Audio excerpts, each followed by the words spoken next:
Welcome to the podcast that explores what virtual assistants want business owners to know when they start asking themselves the question, hey, do I need a VA? I'm Rachel Davila, and after 18 years as a virtual assistant going it alone, I experienced the steep learning curve from the other side of the VA client relationship when I hired my own assistant. Joining me on this podcast is a group of friends and colleagues who all have their own take on what busy entrepreneurs need to know to find, hire, and work with a virtual assistant, and mindfully answer the question, hey, do I need a VA? Let's get this episode started.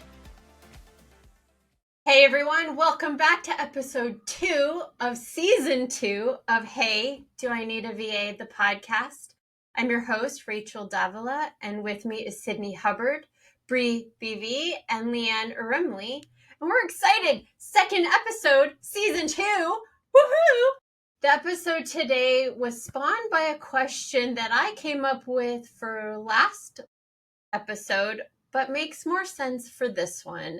It's a VA can be more than an admin. So basically, one of the questions I had was, what services or tasks do you do or offer that may never be added to your services page, that aren't quantifiable as VA work, but that we do and we bring within ourselves and our skill set to every client we work with?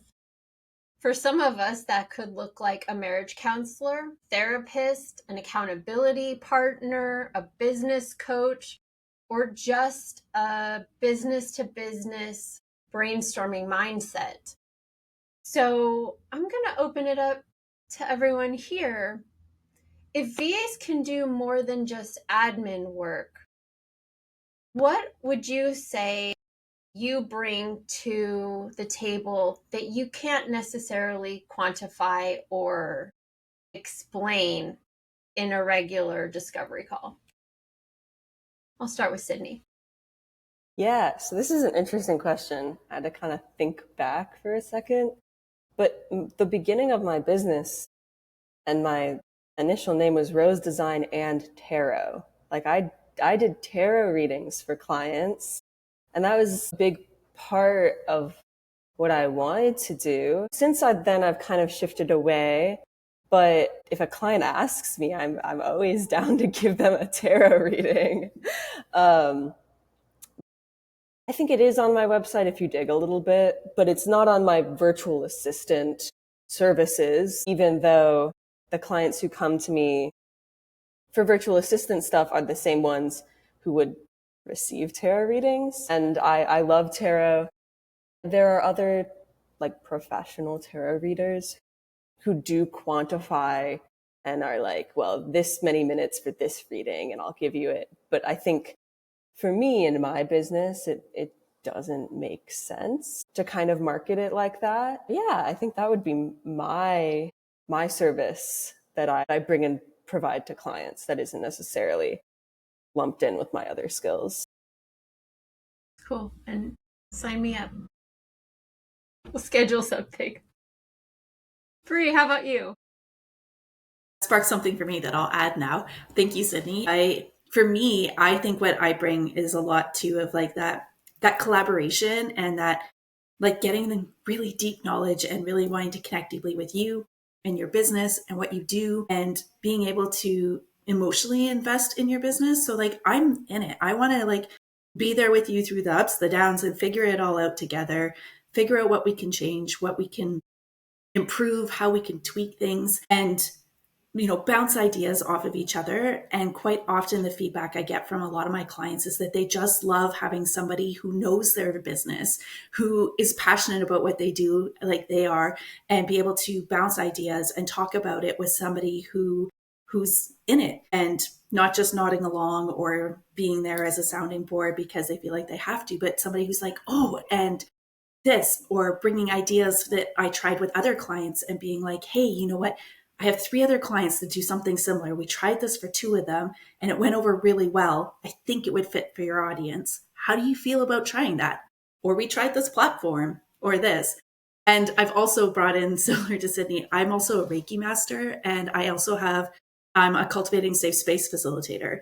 So I bring in those things and those tools as well. I've gone to retreats and speaking things where my client's been the speaker, and I'll go and they've asked me to Reiki the room or Reiki them or calm them down and things like that to keep the room grounded. I've also taught clients and stuff, like things from the cultivating safe space framework, so that they can use that in the work that they do as well, and kind of supporting them in other ways that may not seem obvious that they could go in and be applied there as well.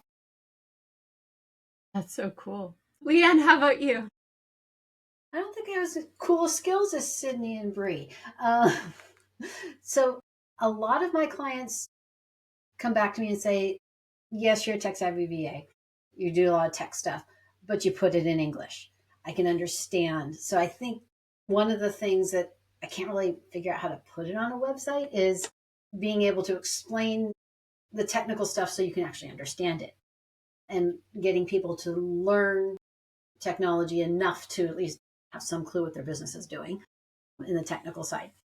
The other thing that a lot of my clients have discovered is that I'm a good sounding board for them. Like they'll say, what do you think about this? And I'll say, well, okay, for your clients, and that's not quite right. Let's adjust this way. And I understand their demographics and their clients or their business. And I'm able to tweak things. Like I've had quite a few people who write articles and they want to come up with the right title that'll actually get the clicks. So, I wordsmith some of that stuff for them and soundboard some of their ideas and go, let's change that. This is to this way. Let's move it.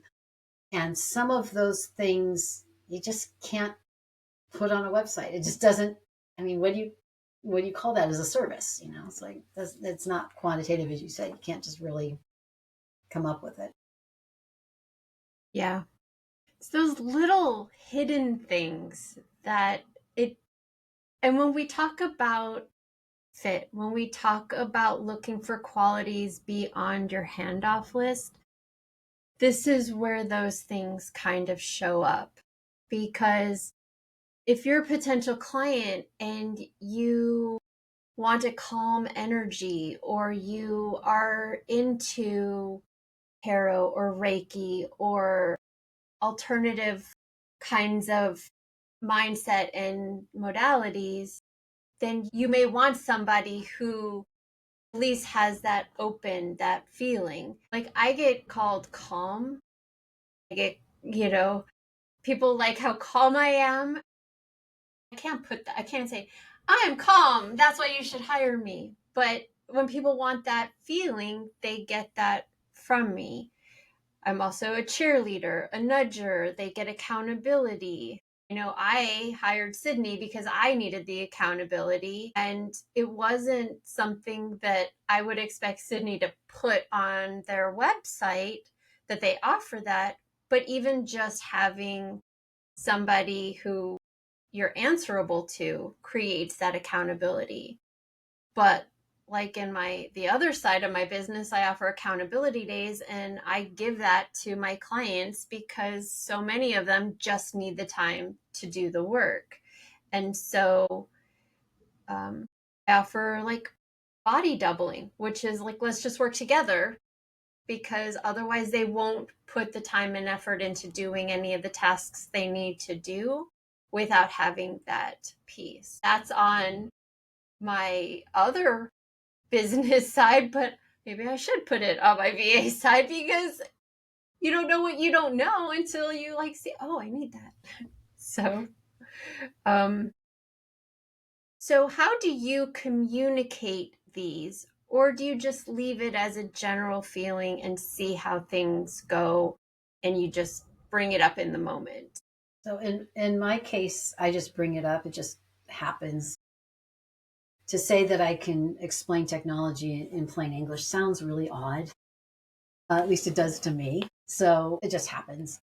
Same thing with the sounding board, kind of coming up with titles and stuff. I just kind of point it out when I see it and go, hey, maybe we should work on this kind of stuff. Yeah, for the most part, it's always just in the moment for me.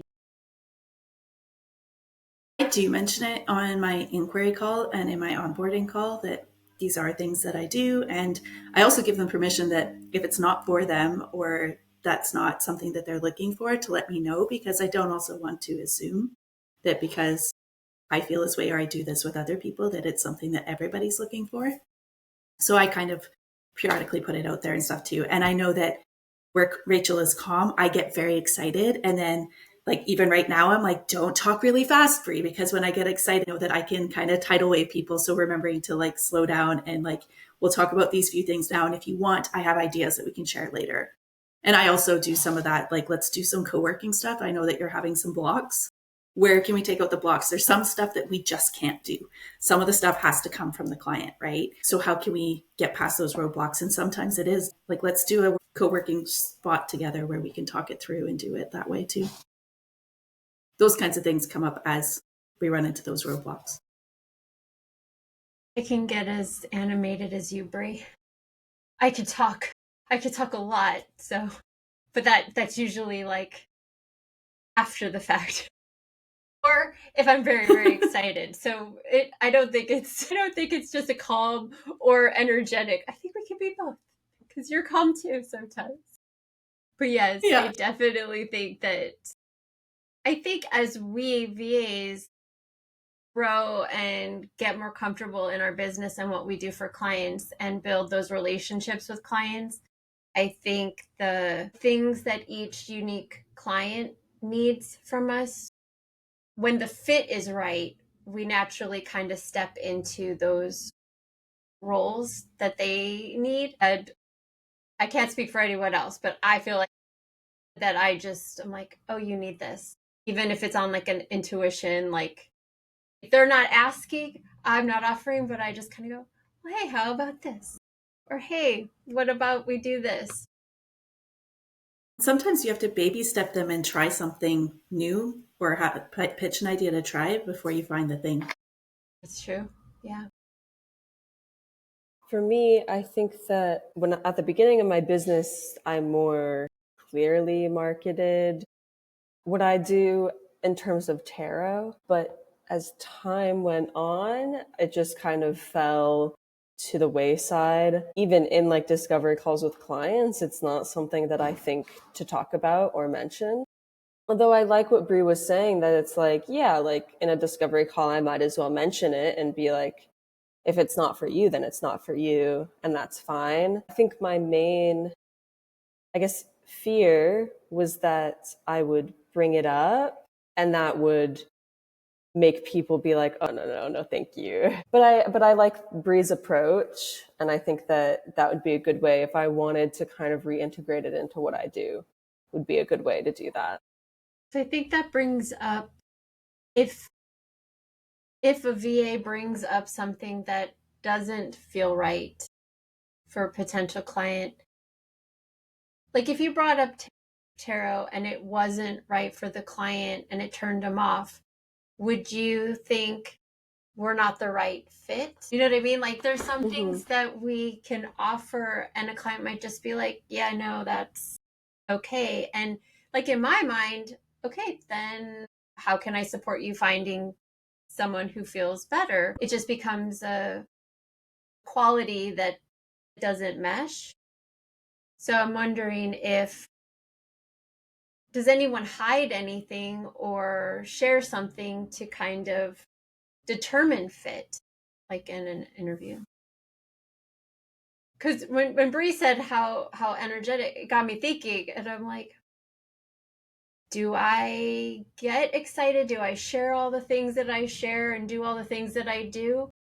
Because it's like, here's who I am. Here's who I am. Like me or don't. And we'll either fit or we won't. And I kind of feel like if I show who I am all at once, then you won't be surprised down the road if I like start doing that. I'm wondering, does anyone else feel that way?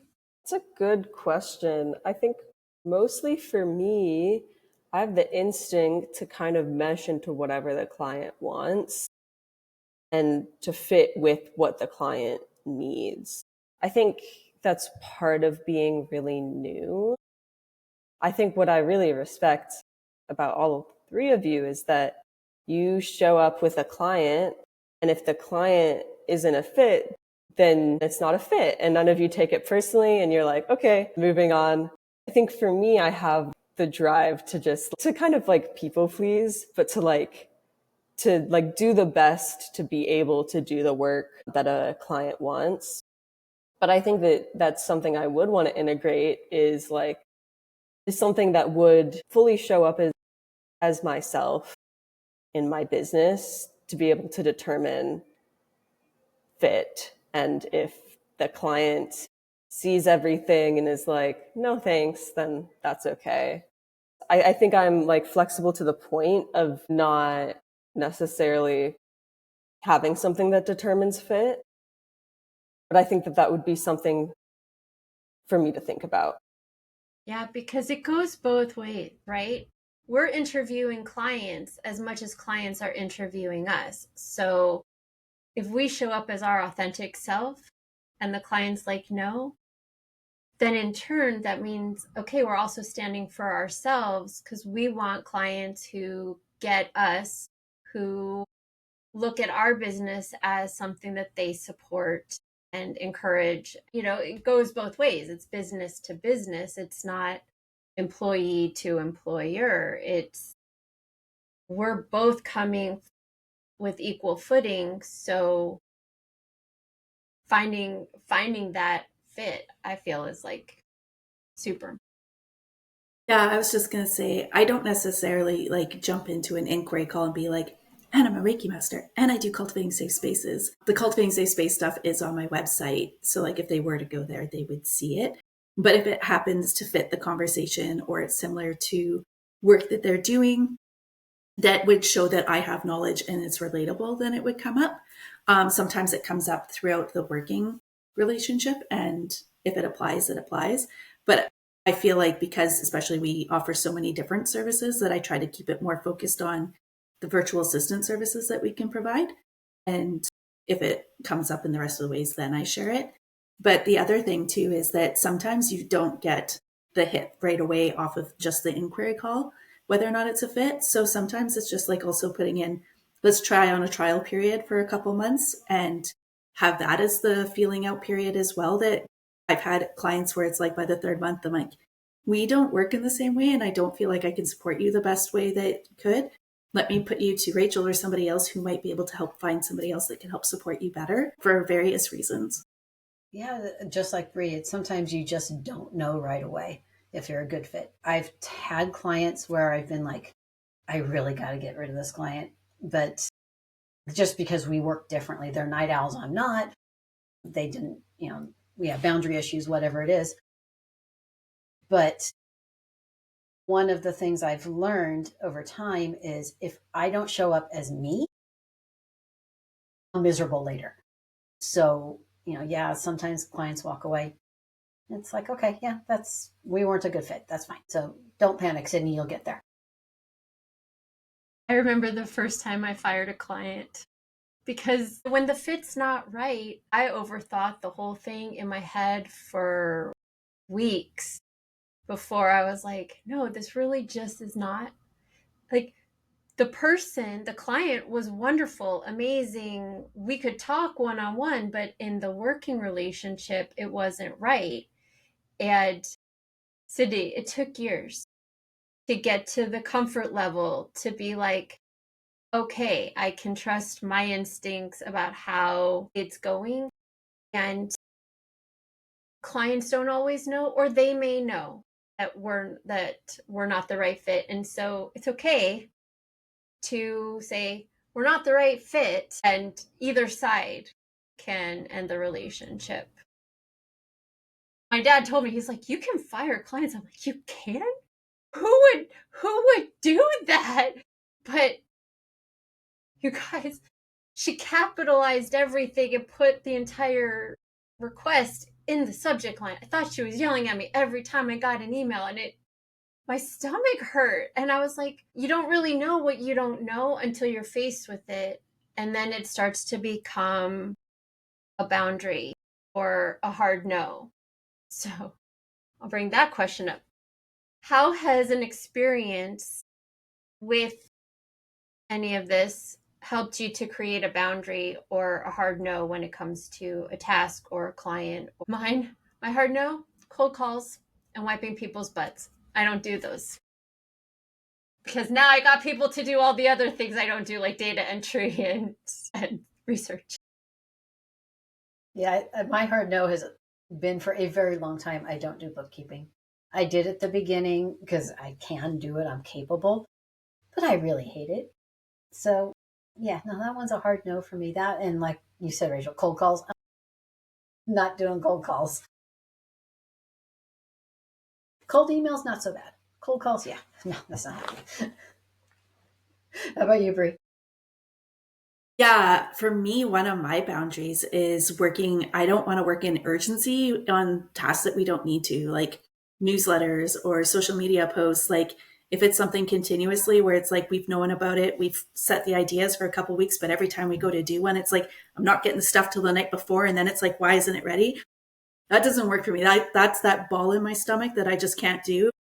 And don't get me wrong, urgency things come up and they need to be dealt with. But if it's like day-to-day tasks that we can avoid, then that's one of the ones for me. And also like one of the ones for me is like the bookkeeping and ads. I don't want to do Facebook ads or Google ads or anything like that. I'm like, let me hook you up with somebody in my network that can do ads because they will do them so much better than I will. I can help with the graphics or the planning of what the flow is and stuff like that, but actually doing the ad stuff, we've learned a lot of things. There's some things that I'm like, I'm capped out. I would like to keep in these zones now. Sydney, you got a hard no? I think similar to Bree, I don't like to work in urgency. I don't like having to do a ton of stuff the night before a client needs it because I wasn't getting the stuff that I needed to do it, especially because my schedule is already so packed that with the work that I'm doing, I don't really want it to be piled on like that. Otherwise, I mean, I think I expressed this in my business contract, but a hard no of like not being paid, I mean, that's pretty low standard.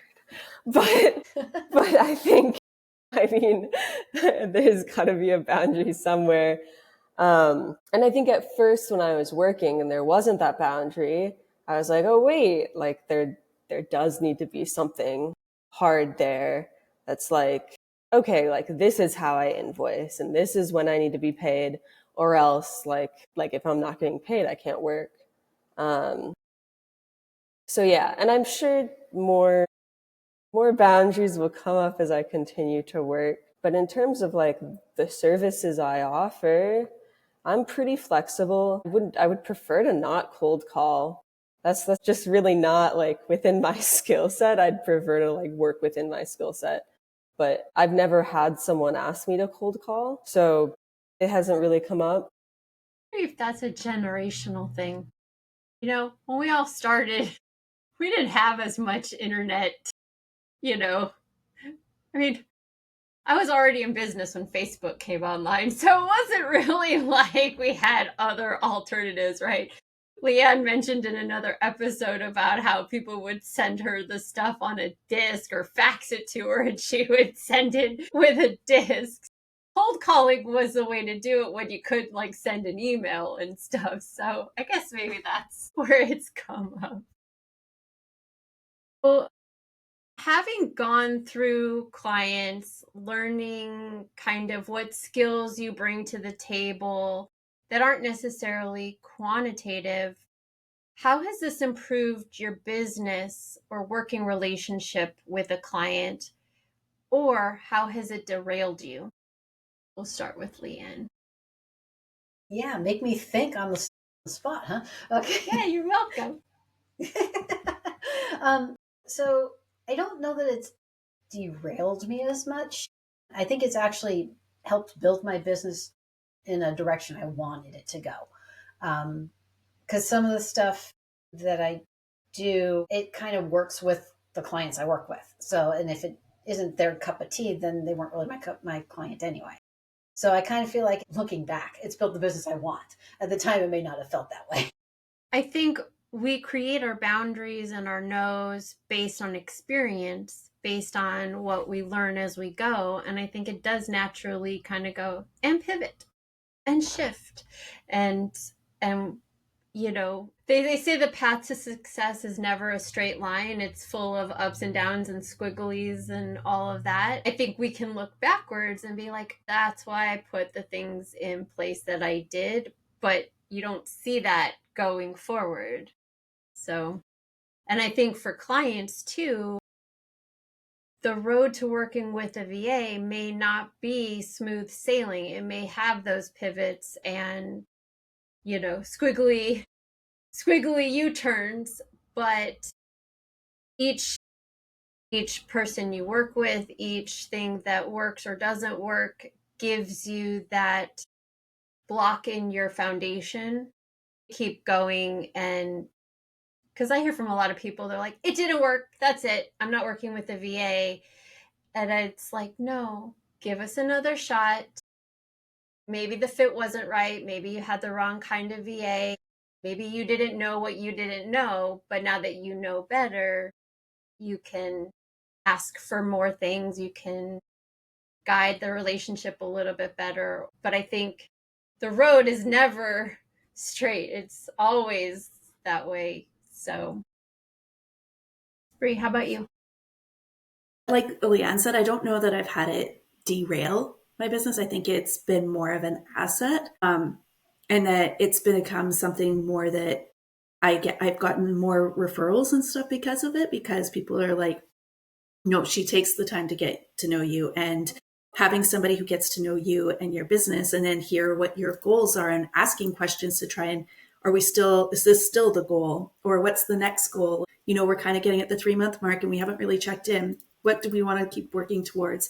Having that somebody who can kind of step out and ask you those questions has become a really big asset for me and keeping us on track, and that people find value. And I find I have deeper relationships with my clients because we have those deeper conversations and things on a more regular basis, so that a lot of them become my friends. I'm not really good at not having dual relationships with most of my clients. In fact, I'm visiting in Victoria and I have clients in Victoria and on the island. And so I go hang out with them and we go have lunches, or we go to the beach, or, we have weekly calls just to check in on each other and chat. And so I feel like it's developed into something different, and that it's become more of an asset and thing to be known for. Nice. Yeah. I like the friendship too. The long relationship, not the project. So I want to know my client's business. I want to get in there and be like, okay, how are we going to make this grow? Because if you grow, I grow. Let's do this. It's funny, actually, some of my clients now, their kids are friends with my kids and they like connect and chat, and like it's like it flows down. Well, that's how I got Sydney, was from a client. Sydney, how does it show up for you? Yeah, I think me being flexible and having a lot of stuff that I don't necessarily put on my service page, I think that it's more, that there's a derailing aspect in that I haven't really focused in on one thing, and I haven't really decided, like, okay, like going forward in my business, what are the main services that I want to market. I haven't really decided that, but I also think that at this point in my business, I don't need to have made a decision about that. So I think that it's been more of a growth factor in terms of me learning different skills and learning more of what I like to do. Yeah, I definitely feel that's right. Especially for you. Like there is this growth. Let me learn everything. Let me take on every client, because there's not that experience threshold. And the only way to have that experience threshold is to live it. I mean, I can't speak for anyone else, but I've had clients where I was like, why did I take you? Why? Because, it could have been a moment of a thought pattern of scarcity. I needed to fill my business. I did do that once. I was like, my husband lost his job. I was building my business and I was like, we need money. We need it now. I need to fill this business. And I took on every client and did all the work. I was like, that wasn't right. But then I eased out and eased into what was right. But it took time to learn and everything. And I think, in one of the previous episodes, we talk about the different kinds of VAs, and I'm starting to see that there is a third option, because we've talked about doers and we've talked about collaborators.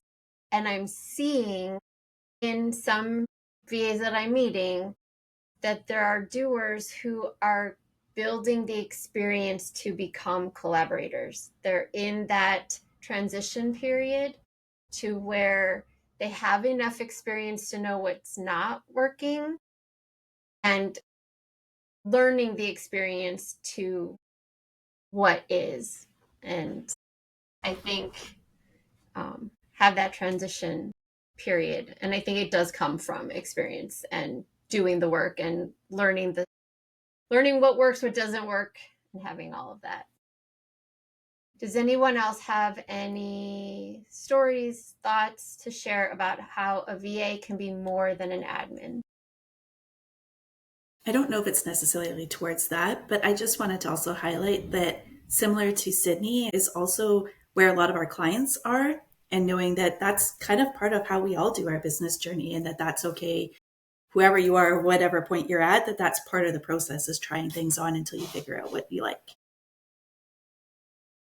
And how does a VA help a client through that journey? Like, I know how it shows up for us in learning what we like and don't like to do for clients, but from a client perspective, how do you think it shows up?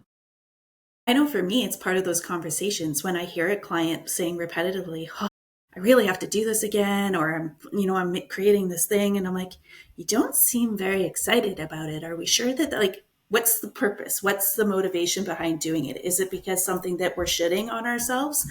Or is it something somebody told us we should be doing? Or is it something, like in my experience, if you're not excited about it, when you talk about it, people feel that, right? So kind of being that check-in point, like, why are we doing this? Is this actually in alignment? Is this what you're wanting to go? Is this going towards those goals? And if not, maybe we check in on it. Maybe it's something we repurpose in a different way, or maybe it's something we delete because we tried it and it wasn't the thing. And that's how a VA is more than an admin, because an admin wouldn't bring up any of those points or questions. Adding to what Bree said, the other piece is, even if they find out they need to or should be doing something, they may not have to be doing it, which is that last little piece of, okay, client, I have clients who are like, I've got to do this. I'm like, but do you? Do you have to do that? Can we make somebody else do that? Is that the best use of your brain? So asking that piece too. And I've had clients go, thank God, you mean I don't have to? I'm like, no, there's people that we can bring in, or I can do it. You don't have to do all this. Some of the things just, it's like I had a client who could not write their website content. I'm like, we can get a ghostwriter, right? I'm like, we could. And just the whole conversation changed, and getting people to understand that even if it's their business, they don't have to do all of it. And it doesn't have to all be on their shoulders. Hey, admin, do all this for you. And like, no. Let's have a discussion and figure out the pieces that you want to do because you want to do them, the reason you got into business. And let's fix all the rest. Either I do it, we bring in somebody else, sometimes hire you have a kid that wants to make a little bit of money and it's, easy data entry. Okay, fine. Here you go, kid. Go do that. Those kinds of things help the client, especially when they don't know. They don't realize, I don't have to do this. The fact that even having to mention a ghostwriter, someone to write your copy for you, I thought that was like a common knowledge, but I've had clients go, that's an awesome idea. Like, yeah, there are a few of them out there. That whole you don't know what you don't know, right? Yeah. Thank you so much for being here today for episode 2 of Hey, Do I Need a VA, the podcast, where we talked about how a VA can be more than an admin. If you have any questions about today's topic or anything else, reach out to us at heyvapodcast@gmail.com or use our Linktree link to contact any one of us with a specific question or comment. And we will see you next time. Thanks for joining us. Thank you for joining us on this episode of Hey, Do I Need a VA, the podcast. If you found this episode helpful, please leave a like, comment, or review. And feel free to join our Facebook group, Find, Hire, and Work with a VA for more tips and tools. If you have any questions, please email them to heyvapodcast@gmail.com. We'll see you next time.